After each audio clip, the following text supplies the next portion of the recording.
சமாதான ஏஜி சபையின் தலைமை போதகர் பாஸ்டர் ஆர் கிளாரன்ஸ் மருதையா அவர்கள் தேவனுடைய செய்தியை கொண்டு வருவார்கள். கிறிஸ்துவுக்குள் அன்பானவர்களே, இந்த ஊடகத்தின் மூலமாய் உங்களை சந்திப்பதில் மகிழ்ச்சி அடைகிறேன். இந்த நாளிலேயும் கர்த்தருடைய வார்த்தையை நாம் கவனித்து பார்க்கும் பொழுது, தேவனே என் நீதிபதி, தேவனே எனக்கு நியாயம் செய்கிறவர் என்ற தலைப்பை உடைய தானியேல் புஸ்தகத்திலே கடந்த நாட்களிலே 2 காரியத்தை நாம் கவனித்தோம். தானியேலுடைய பெயருக்கு ஏற்றபடி தேவனே என் நியாயாதிபதியாக இருக்கிறார் என்று சொல்லி நாம் பார்க்கிறோம். இந்த தானியேல் புஸ்தகம் 1ஆம் அதிகாரம் முதல் சில வசனங்களை வாசித்து பார்க்கும் பொழுது, யூதாவின் ராஜாவாகிய யோயாக்கீம் அரசாண்டம் 3ஆம் வருஷம் பாபிலோன் ராஜாவாகிய நேபுகாத் நேச்சார் எருசலேமுக்கு வந்து அதை முற்றுகையிட்டான் என்று சொல்லி வாசித்து பார்க்கிறோம். யூதாவிலே தாவீது ஆட்சி செய்தவர், சாலமோன் ஆட்சி செய்தவர், இப்படி அநேக ராஜாக்கள் ஆட்சி செய்து கடைசியில் கர்த்தரை விட்டு பின்வாங்கி போனபடினால தேவன் ராஜ்ய பாரத்தை அந்நிய ராஜாக்களுடைய கையில ஒப்பு கொடுக்கதை பற்றி பார்க்கிறோம்.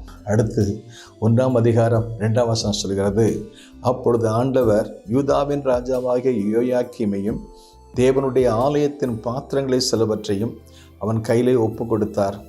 அவன் அந்த பாத்திரங்களை சினையார் தேசத்தில் உள்ள தன் தேசத்திலே கோவில்களுக்கு கொண்டு போய் அவைகளை தன் தேவனுடைய பண்டகசாலைக்குள்ளே வைத்தான் பார்க்கிறோம்.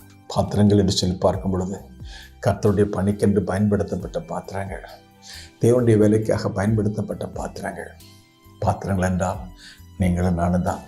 தேவனுடைய சமூகத்தை விட்டு விலகுமேனால், தேவனை விட்டு பின்வாங்கி போவோமேனால் நம்முடைய வாழ்க்கை நேரிடக்கூடிய காரியம் என்ன என்பதை இந்த வசனம் நமக்கு நன்றாய் சொல்லுகிறது. அடுத்து 3ஆம் வசனம் வாசித்து பார்க்கிறோம்.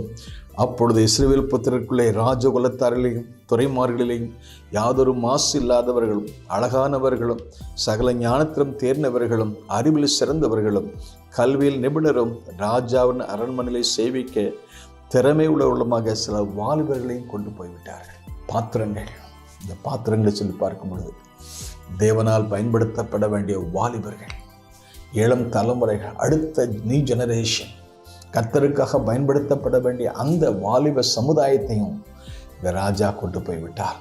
ஆனால் இப்படிப்பட்ட சூழ்நிலையிலையும் தானியேல், சாத்ராக், மேஷாக், ஆபேத்நேகோவுக்கு எப்படி நியாயம் செய்தார் என்றால், அவர்களுக்கு ராஜ சாப்பாடு கொடுக்கப்பட்ட போது ராஜா சாப்பாடு வேண்டாம், எங்களுக்கு சாதாரண சாப்பாடு போதும் என்று சொல்லி கேட்டு அதிலே அவர்களுக்கு நீதி கிடைக்க வேண்டும் என்று அன்றைக்கு தானியேலும் சாத்ராக், மேஷாக், ஆபேத்நேகோ கேட்டுக்கொண்டார்கள். என்றால் ராஜ போஜனம் என்றால் அன்றைக்கு அந்த தேசத்தில் காணப்பட்ட அந்த தெய்வங்களுக்கு படைத்த ஆகாரம் அது அவருடைய வாழ்க்கை கரைப்படுத்தக்கூடியதாக காணப்பட்டது. ஆகவே அவர்கள் எடுத்த தீர்மானம் என்னவென்றால், ராஜ போஜனத்தினால் தன்னை தீட்டுப்படுத்தாதபடி காத்து கொள்ளும்படி, தனக்கு ஜீவன் கொடுத்த, தனக்கு சுகம் கொடுத்த, தனக்கு பலம் கொடுத்த, வாழ்வு கொடுத்த ஆண்டவருக்கு கடைசி வரைக்கும் உண்மையாக இருக்க வேண்டும் என்று சொல்லி அந்த வாலிபர்கள் விரும்பினபடினால தேசத்தில் அவர்களை 10 மடங்கு சமர்த்தராக மாறப்படினார். அருமையான தேவனுடைய பிள்ளைகளை, இந்த நிகழ்ச்சியை கவனிக்கிற யாராக இருந்தாலும் இந்த 1ஆம் அதிகாரத்தில் எப்படி தேவன் தானியேலுக்கு நியாயம் செய்தார் என்றால், மற்ற வாலிபர்களை பார்க்கலாம், இந்த வாலிபர்களுக்கு 10 மடங்கு சமத்தராக இருக்க நல்ல சுகம், நல்ல பலன், வேத்து சொல்லப்படுகிற நல்ல முகக்கலையை கர்த்தர் கொடுத்தார், நல்ல சரீர ஆரோக்கியத்தை கொடுத்தார், நல்ல ஞானத்தை கொடுத்தார். இதே போல கர்த்தருக்கு உண்மையாக இருந்தால் கர்த்தர் நமக்கு நியாயம் செய்து நம்ம இருக்கிற இடத்துல நம்மை உயர்த்தி நம்மை அவரை மகிமைப்படுத்துவார். May God bless you.